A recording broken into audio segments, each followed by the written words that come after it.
seharusnya kita menganalisa apakah Muhammad Kece ini aman, ya apakah jiwanya tidak terancam, mengapa dia dibawa dari Bali ke Jakarta, kenapa tidak di Bali saja, ya kan yang begini-begini kan harusnya menjadi pertanyaan. Sehingga ya itu tadi, kalau si Kopral Bonaparte itu berbuat seperti itu, memang ini sudah skenario besar. Bukan skenario kecil lagi, ini sudah konspirasi yang dipersiapkan jauh-jauh sebelum.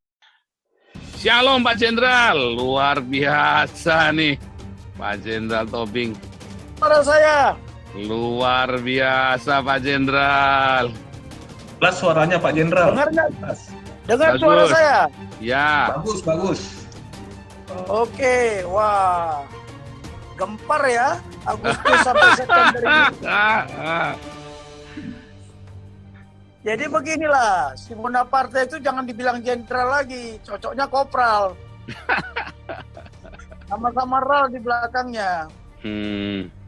Ya aneh kan ada polisi agama.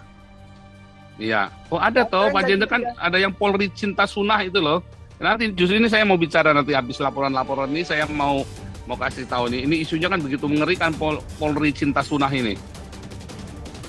Udah parah memang. Sejak reformasi itu udah nggak terkendali lagi. Ya. Udah nggak terkendali lagi. Jadi who control sekarang? Who control the country? Siapa yang kontrol negara kita ini sekarang? Nggak jelas. Ya, tapi ya udahlah, kita lihat aja. Cuman begini, ya kita juga harus berpikir, ya berpikir strategis. Bagaimana kita menjadi pemenang di dalam situasi yang seperti ini? Jangan bertambah korban lagi nanti. How to be the winner, not the victim. Nah ini yang menjadi persoalan. Ya saya kemarin waktu saya diundang.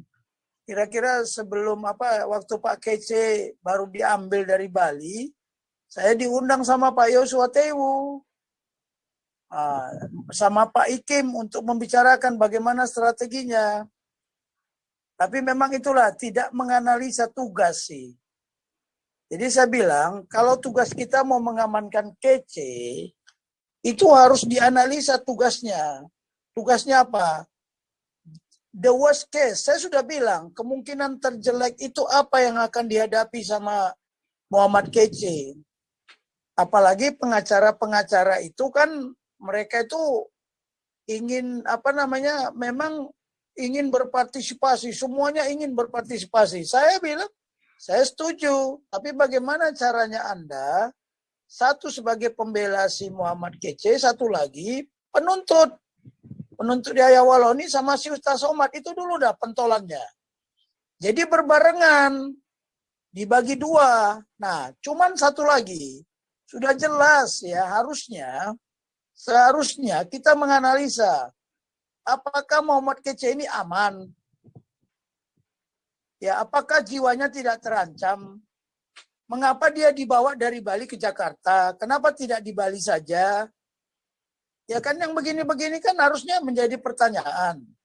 Sehingga ya itu tadi, kalau si Kopral Bonaparte itu berbuat seperti itu, memang ini sudah skenario besar. Bukan skenario kecil lagi, ini sudah konspirasi yang dipersiapkan jauh-jauh sebelumnya. Ya, kalau kita mau lihat, indikasinya jelas kok. Indikasinya jelas. Jadi kalau orang intelijen, ya doktrin yang diajarkan, kita harus melihat kegiatan-kegiatan yang telah berlalu, kegiatan-kegiatan yang sedang berlangsung, dan kegiatan kita bisa meramalkan kegiatan yang akan terjadi di masa depan gitu, atau di masa mendatang. Seharusnya ada analisa seperti itu gitu loh. Tapi itu tadilah, harusnya pengacara itu sudah memungkinkan ya, lawyer itu, apakah Muhammad Kece ini aman? Ya kan, di Jakarta. Jadi faktor keamanan itu, faktor keselamatan itu harus dianalisa. Ya, saya kalau mau menjelek-jelekkan mereka lebih sadis dari Pak Ujang saya. Tetapi saya tahu paradigma.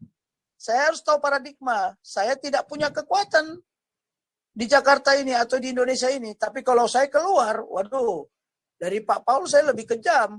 Kalau saya mau bongkar semua masalah ini kan. Tetapi kan masalahnya, kita harus melihat. Makanya paradigma itu penting. Cara memahami kita hidup, di mana kita hidup, gitu loh. Kalau Pak Paul Jang kan sudah saya katakan, Pak Paul Jang sudah punya kekuatan, kebebasan bermanuver, punya kebebasan bertindak, punya kebebasan bermanuver. Tapi kalau Pak Muhammad Kece, dia nggak punya kebebasan di sini.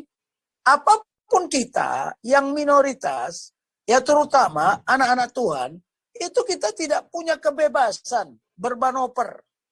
Jangankan bermanuver, berbicara aja nggak punya kebebasan karena kita center of gravity-nya sudah dikuasai oleh mereka. Mereka bebas di mana-mana.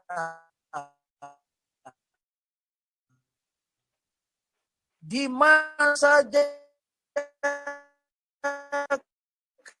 apa saja, itu ucapan, baik itu apa namanya, baik itu ucapan maupun tindakan, mereka punya kebebasan karena mereka punya center of gravity. Nah, yang paling sulit ya, kalau di dalam strategi itu mencari pusat kekuatannya itu ada di mana.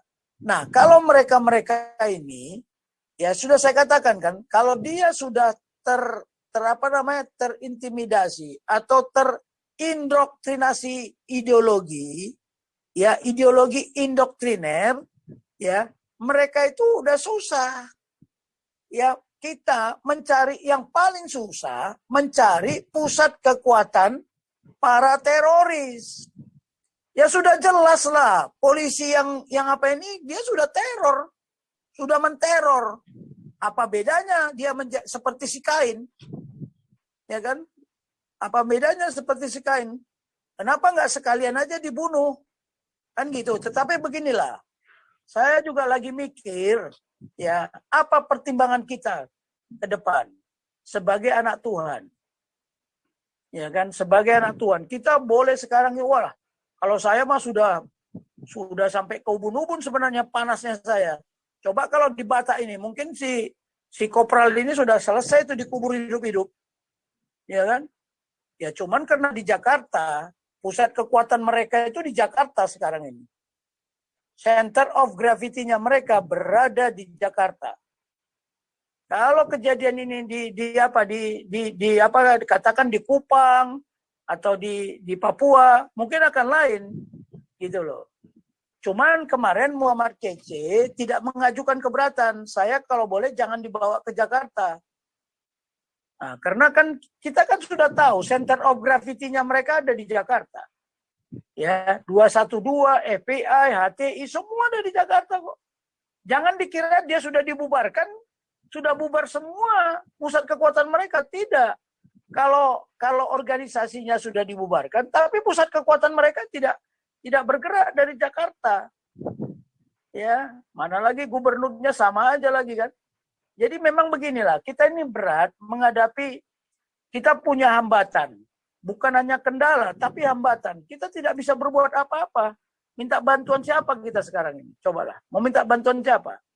Harusnya pemimpin-pemimpin di atas ini kan sudah melihat situasi ini kan bukan baru 1 hari 2 hari. Bukan 1 hari 2 hari. Ya, harusnya Mabes Polri pun di Kabarreskrim itu sudah harus tahu kan. Sudah tahu kemungkinan Muhammad Kece akan dianiaya. Mana ada di lapas nggak dianiaya? Mana ada? Oh, di situ ada raja kan. Di lapas-lapas itu ada raja. Saya juga punya dulu anggota ya yang istilahnya ya mereka itu masih kerabat kita. Waduh, pengen sekali di penjara malah. Oh, kalau saya di penjara Pak Tobing saya jadi raja. Di luar saya cari makan susah. Ada yang begitu loh. Tetapi kan kita lihat sendiri. Kalau kita lihat skenario ini skenario besar loh ini. Bukan skenario kecil ini. Coba kita pelajari. Ya, kita pelajari detik demi detik, hari demi hari. Ini skenario besar. Sekarang pertanyaannya, mengapa harus Napoleon Bonaparte? Kenapa tidak yang lain? Mengapa Napoleon Bonaparte bisa kontak dengan orang-orang di luar dia? Nah, disinilah kesalahan apa? Kesalahan kita semua. Lawyer-lawyer harusnya sudah memikirkan seperti itu dong, menganalisa.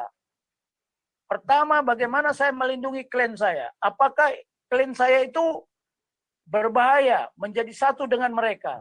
Yang namanya jenderal sudah frustasi, dia kan pengen membangun citranya juga. Ya kan, walaupun dia bilang, wah saya nggak suka kalau ada orang, pokoknya hati nurani, keyakinan saya. Emangnya ini negara apa? Negara agama atau negara konstitusi? Lah lucunya kok seorang jenderal ya, bintang 2. Makanya nggak usah dipamer-pamerkan jenderalnya, lebih pantas dia jadi kopral kok. Ya, sudah melanggar konstitusi loh.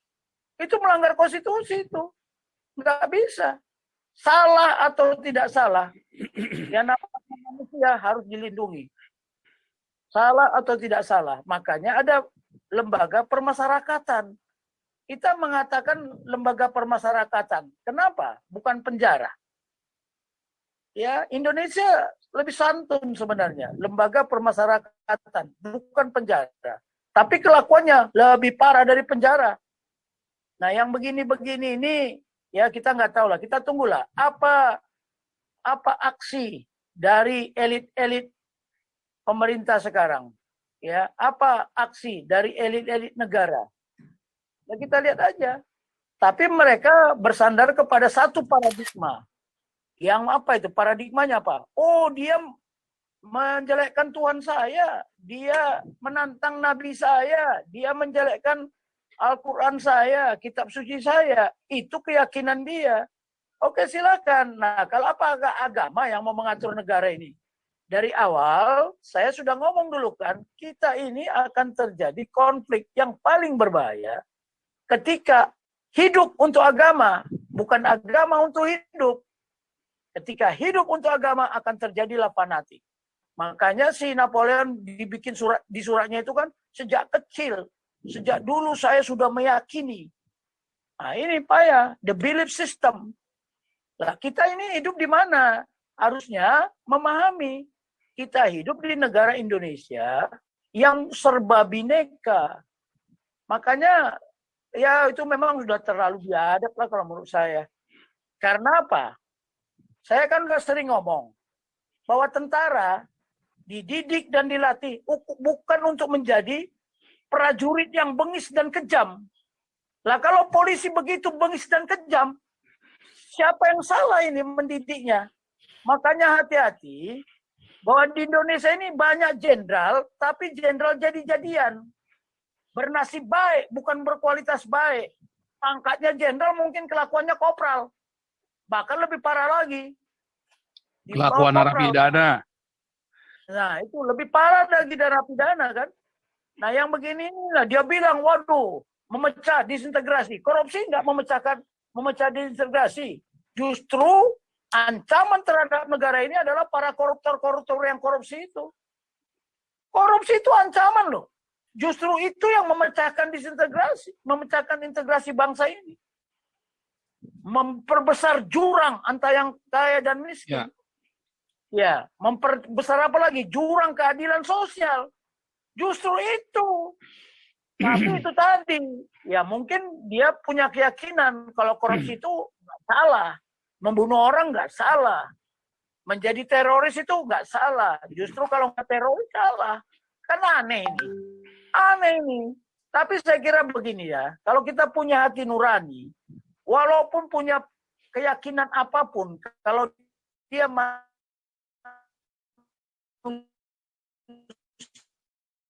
yang berhati, ini lebih parah dari apa namanya, daripada orang Romawi yang menyalibkan Tuhan Yesus. Lebih parah sebenarnya, sampai tai aja dimasukkan ke situ. Tapi begini aja lah, siapa yang menabur pasti menuai. Ya, kalau di ajaran kita kan siapa yang menabur dia yang menuai. Kalau di ajaran Buddha dan Hindu, hukum karma pasti berlaku. Hukum karma pasti berlaku. Buat siapa? Ya mungkin anaknya, mungkin cucunya. Nanti suatu hari akan menerima juga. Bahkan dia sendiri nanti akan merasakan itu. Ya saya pelajari juga orang ini. Ini termasuk turunan ular beludak kok ini. Ya, lihat aja wajahnya, lihat matanya. Ya, tapi itulah yang bisa saya sampaikan. Saya sedih juga. Dulu udah saya sarankan sama Pak Kece. Hati-hati Pak Kece. Ya, kekuatan Anda tidak sama dengan Pak Pauljang. Pak Pauljang punya kekuatan, dia bebas mau bertindak, mau bermanuver. Tapi begini aja lah. Ya, Bible juga yang mengatakan, segala sesuatu yang menimpa Pak Kece, ya, segala sesuatu yang menimpa Pak Kece, bahwa itu adalah buntutnya apa? Ujung-ujungnya apa? Untuk memuliakan Tuhan. Itu aja yang perlu kita pikirkan. Betul. Untuk memuliakan Tuhan. Lihat aja, suatu hari nama Tuhan itu akan dipermuliakan. Tetapi melalui dia yang menjadi korban. Ya. Nah itu adalah kira-kira yang perlu saya sampaikan. Saya udah lama nggak berkecimpung